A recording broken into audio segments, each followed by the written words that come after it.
and welcome to Sunset TV. I am Vishal Dahiya and you're watching our show Discussion Today. Now today we're going to talk about the affordability and accessibility of judicial system in India for the common man. And we're going to look at all aspects, not only the cost, but also in terms of how easy or difficult it is for the common people to understand and interpret the decisions, the judicial, decisions which are being taken in the court, or the entire process as well. And for more on this, we're joined by a distinguished panel of experts. Let me first introduce them to you here as well. Mr. Ashok Bagariya is joining us, legal editor, TV9, has been, keeping a tab for very long on the entire judicial system there. And we're also joined by Dr. Justice Satish Chandra, retired judge of Allahabad High Court. Welcome, both of you, to Sunset TV. Let's begin with you, Ashok, and let's first put things in perspective here. Let's try and understand how affordable and accessible is the judicial system in India for the common man.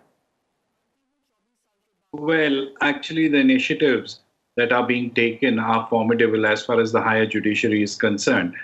But the lower judiciary still lags behind the effort. And in fact, in the last 1 year, with COVID-19 striking, a lot of changes have been made as far as accessibility to the courts and accessibility for the common man, litigants and the lawyers is concerned. So first and foremost, we have seen that there has been computerization and digitization on a massive scale. So right from filing of the court cases to arguments, everything is happening through video conferencing. So this is a huge leg up. Now, in the sense that what we could not do, what the judicial system could not accomplish in the last many decades, has been made possible in the last 1 year.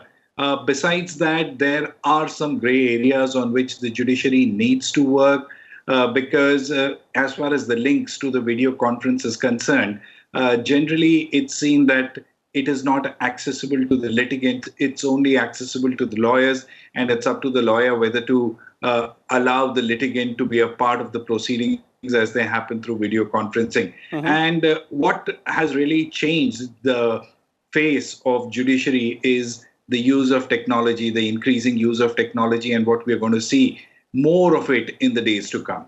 Okay, definitely. Technology is one particular aspect there which has given us some sort of understanding, some sort of hope in terms of improving various aspects of the judicial system. Let's also bring in, Dr. Chandra here. Justice Chandra, from your point of view, sir, you've been there, done that, you've been part of the entire process. So how would you, describe the judicial system in these two terms, affordability and accessibility for the common man?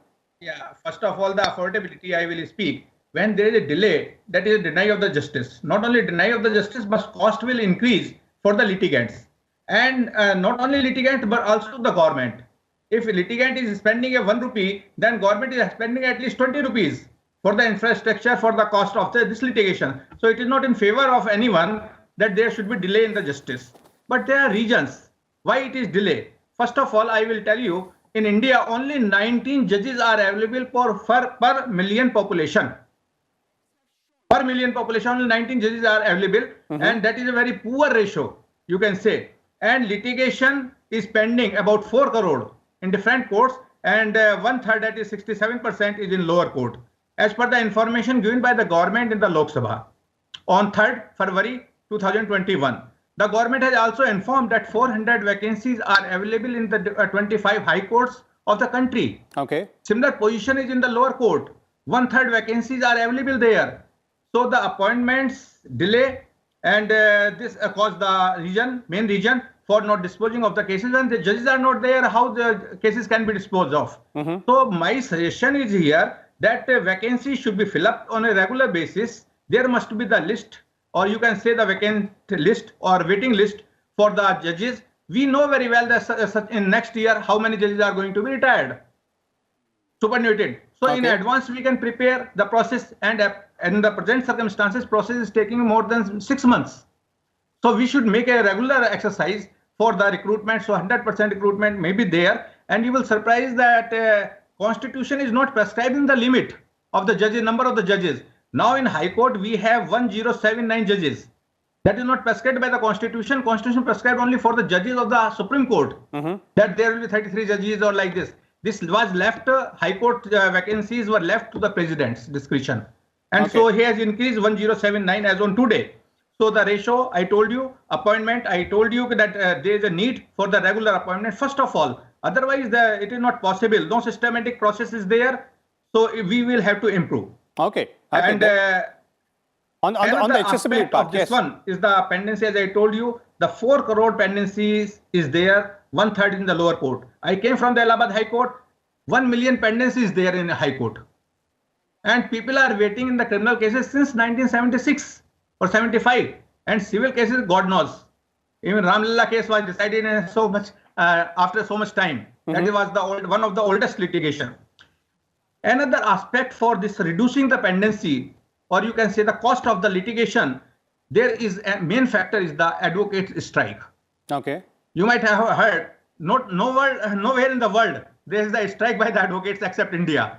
So advocates go on strike for minor things, and that lost the working hour. In UP, estimately 50% or 49% working days have gone due to the strike. Okay. So we should put some restriction. Bar Okay. Council should come forward and take appropriate action. In USA, what is there after the registration in the Bar Council, the person will have to obtain the license from a particular court to do the practice. If you want to do practice in 3 courts, so you will have to obtain the license from the 3 courts, which will be valid for 1 or 2 years. And the head of that court will examine whether you were on strike or your behavior was proper or not before the renewal. Okay. So that system can be examined here, can be implemented, not as it is, but after making the necessary amendments, necessary changes as per the Indian circumstances. Okay. Okay. When pendency is there, or this one, how we can reduce the pendency? So my suggestion is this: there must be bunching. For example, in Income Tax Act or Taxation Act, there are so many assessment years of the one assessee that can be bunching. All the cases can be bunched. Okay. And can be disposed of because common point is involved. See one example. On 26 January, there is a violation in the Delhi on Red Fort and different borders. Even one border belongs to Rajasthan, another border to Haryana, another border to UP. When cases will decide, why not in one court? Why in different courts? Because cause of action is similar. Okay. So this aspect can be taken. Okay. Similarly, bunching all these cases, family court. When there is a divorce petition, the girl goes for 498A dowry demand. Dowry Prohibition Act Section 3. Okay. And 125. Justice Chandra, CRPC those for are maintenance. really important aspects there, and then two very clear points: pendency of cases and the vacancy out there, and quite good suggestions coming in there. Ashok, I'd like to bring you in here. In your viewpoint, and all these years you've covered various courts, you've covered the way this entire proceedings go on. So the vacancy of judges is directly linked to the pendency of cases there as well. How far we've been able to take care of this part, both the judiciary and the executive, and what more needs to be done? Well, as far as the vacancies are concerned, this is actually proving to be a huge stumbling block in dispensation of justice. Now, if you look at today's scenario, look at the number of vacancies in the high courts. They are really appalling. There are various high courts in the country. There are 25 high courts, and many of them are functioning at just 50% of their sanctioned strengths. Just take the example of Delhi High Court. It's functioning at 50% of its sanctioned strength. What do you do? Now, what happens is that when we are pointing out problems, we also need to take a look at the solutions. As pointed out by Dr. Chandra, he rightly said that some process has to be set in motion, because the day a judge joins the High Court or the Supreme Court, we know the date of retirement of that particular judge. So what needs to be done is that some sort of a process 6 months in advance or a year in advance has to be set in motion to fill a pending vacancy which will appear a year later. Okay. Now, what we have been seeing, the situation on the ground is so bad that filling of vacancies really take anything between a year or two. In the recent example we've seen in the case of Allahabad High Court, names were sent almost a year and a half back. And we saw that there were at least in 5 instances where the district judges whose names were sent for appointment as High Court judges, they had retired. And surprisingly, when the names were cleared by the Supreme Court Collegium, they had retired.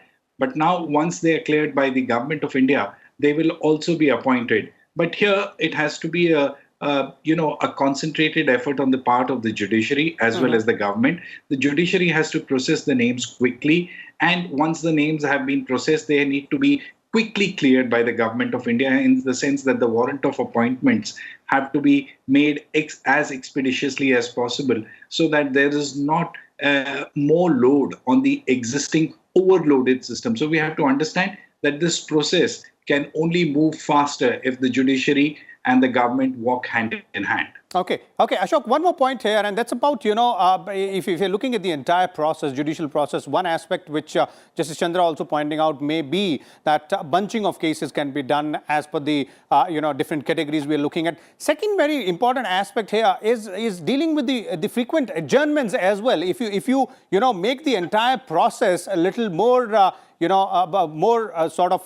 acceptable to the common man there as well. Those who are seeking justice, they have to wait very, very long times due to these frequent adjournments as well. Well, we have to understand, Vishal, if I'll just respond quickly, Justice Chandra, the problem is about the stakeholders. Now, when we see the whole judicial dispensation system, there are three stakeholders: the judges, the lawyers, and the litigants. Now, what happens is the most important stakeholder here happens to be the lawyer. And it was pointed out by Justice Chandra that there have been constant strikes, adjournments, and things that are, used, various techniques are used to postpone the hearing in a case. But looking from a judge's perspective, there is very little that a judge can do, because if both the lawyers from both the sides agree to an adjournment, there is very little a judge can do, because there could be a possibility where the judge could put his foot down and say, okay, I'll give you an adjournment, but it's going to be a short one. However, we see that even during the next date of hearing, they'll say, oh, I'm not prepared, so how can I argue the case? So there is very little that judges can do. And I have seen on the ground that judges feel very tied when it comes to situations like this. Okay. Justice Chandra, in your point of view, how can we deal with this issue of frequent adjournments? Look, in the court, if you got the stay, then you will never like that your case will come on merit. If you got the bail, you will never like that your case should come on the merit. So this is the whole drama that in the court, that who got the stay order, who got the bail, he will try or he will do his best that case will never come, either by having the connivance with the listing sections or other sections. This is one aspect. In the procedure also, there is little improvement required. For example, 151 of the CPC, miscellaneous application, can be filed number of times. There is no restriction. Once application is dismissed, you can go for appeal, or you can file a fresh appeal, a fresh application. So there is no end. My suggestion is that that under 151, party should be given liberty to file at least 2 or 3 applications. That's all during the whole proceedings. But that is not so. So that is one aspect. Another aspect is relating to the judges. That is the infrastructure, and I am talking about the lower judiciary. In so many states, they are working from the garage and have no facility. Even cooler or AC facility is not there. So disposal is not possible when they are not in a comfortable position. How can they dispose of? And this is the responsibility of the state government to provide the infrastructure, at least for the lower judiciary. Okay. We are talking at lower judiciary as well as the higher judiciary. So this is another aspect. In higher judiciary, my suggestion is this, that judges who were practicing the same high court, they should not be elevated in that high court. They should be posted outside that high court. Okay. Reason is very simple. Till yesterday, they were sitting together. Now one is in the bench, another on the this arguments side. I remember one example I quoted several times to this one when I was a junior judge in Lucknow bench. There was a case that one animal is dead, his body lying on a Barabanki road. Immediately the mandamus issue was issued to the SDM to remove the body. And my senior has granted 4 weeks time to the rejoinder and further time for the counter and rejoinder. He grants the time. Okay. When we came into chamber after the proceedings, I asked, sir, what was left? He said, look, one is the government counsel, another is the son of such and such judge. Let them take their own fee and we will dismiss on the next date. God knows when next date will come. I have retired, but case is still pending. Okay. So my suggestion is this: when infrastructure facilities are available, good facilities are available, furniture allowance are available, transfer allowance are available, all facilities, perks are available, why they should not go to another high court and do the practice where they can discharge independently without any impartiality, even slightest. That is one suggestion that there will be transfer. Another aspect is, I will say, there is a national judicial data grid who keeps all the record of the judges. From that one can study, one can have the committee of the retired judges who can examine the judgments of the judges, whether judgment is on merit, what is the quality of the judgment, and then give the weightage for his work. Okay. If his disposal is fast, then some weightage should be given. There are so many high courts in northern eastern India, northeast, where workload is very less, and see in north where is the workload is too much. So if judge is fast and doing the disposal, then some reward should be given. But when seniority will come, when promotion will come, then seniority will come. Okay. Okay. So that is for the good work. Okay, let's look at another aspect here as well. And Ashok, I'd like to bring you in here first. We were talking about making the entire process more easy, more affordable, more accessible, so that justice can be dispensed, within that time limit. Justice delayed is justice denied, as Justice Chandra also said in the initial remarks.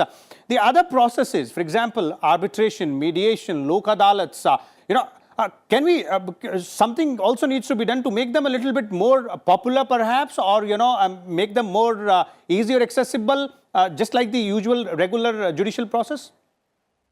Well, you have a very valid point there that the alternative dispute redressal mechanism in this country needs to be given a great push.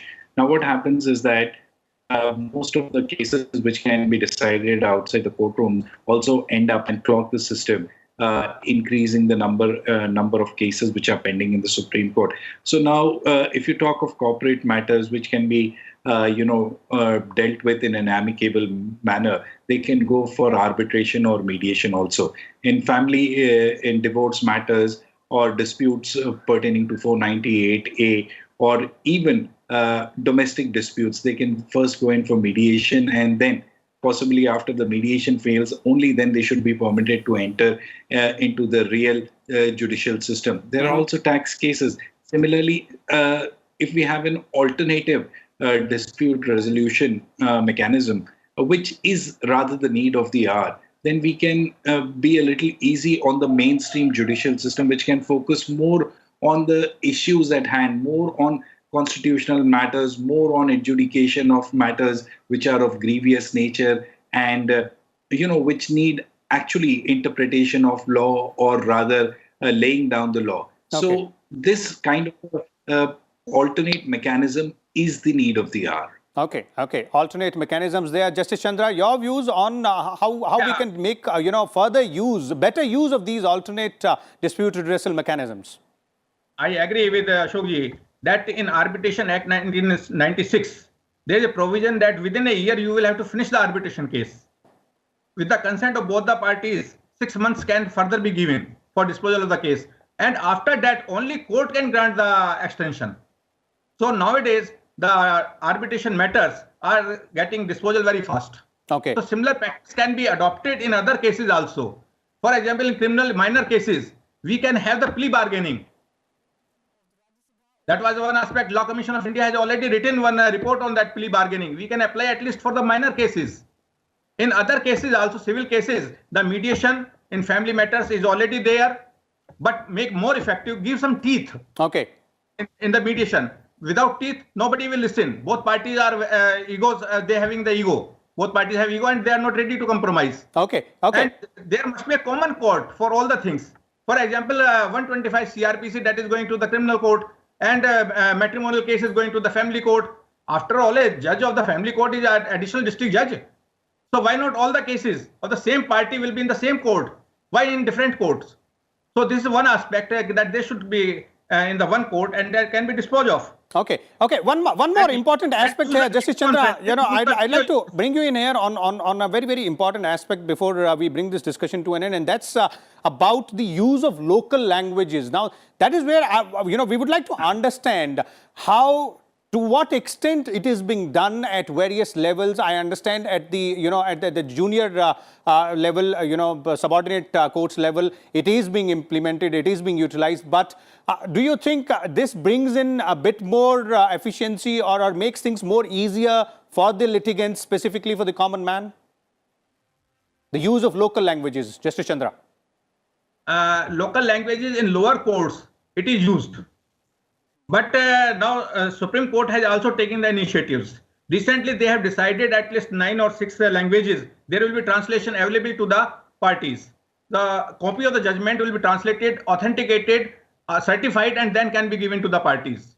So they have taken this initiation. Similar position is in the High Court.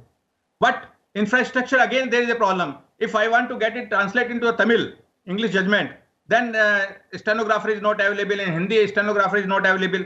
Infrastructure is very poor for this one. In this one, there are 2 aspects. One is the judgment, which can be written by the judge himself in the local language. Another aspect is the translation in local language.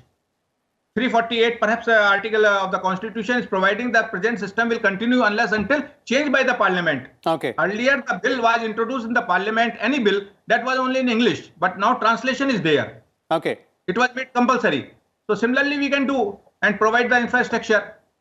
Okay, okay, Ashok, your views there on the use of local languages. The idea is not only just to use the local languages just for the sake of saying that we are using in a particular state their local language or the regional language.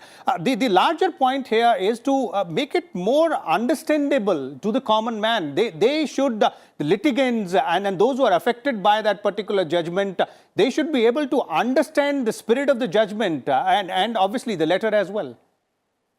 Well, you're right here that the use of local language should not just be confined to litigation, in the sense that the lawyer is addressing the court in the local language and the conversation is taking place between the judge and the counsel. What needs to be done here is that the language of the court, if it can be toned down, because at the moment the language of the court is so shrouded in legalese that it's really difficult for a common man to really understand what does the court really mean. So besides not just using the local language, but we also need to do something about the language in which our laws have been written.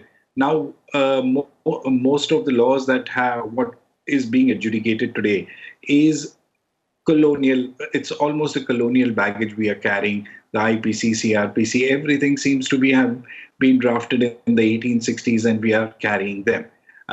Besides that, I just want to digress and make a quick point about the use of technology. Is that if we start using technology in a huge way, it will go a long way in making the judicial system more accessible to the people. Because these days, in the last 1 year, as I pointed out earlier, that the judicial system has undergone a massive transformation. More increasing use of digitization is being made. Filing is done through online. Hearing is happening online. In fact, orders are also being passed online. So if all of this can be amalgamated in a big way, so I believe that affordability and accessibility of justice to the common man will be enhanced. Okay. Indeed, technology is the key there, as you're pointing out earlier in your first response there as well. Ashok, thank you so much for sharing your views here. And similarly, Justice Chandra also, thank you for sharing the views with our viewers here. As our panelists were pointing out clearly, if you're looking at the affordability and accessibility of judicial system in India, there are several steps which have been taken, but there is a lot which needs to be further achieved, which needs to be done. There are gaps which need to be bridged, and as our panelists were pointing out, obviously ensuring that the vacancy of judges is filled, dependency of cases is tackled with is really important, use of local languages, but ultimately it's the technology, the use of technology which might give us solutions to most of these problems out there. We'll come back again with a different topic. Till then, you keep watching Sunset Television. Thank you.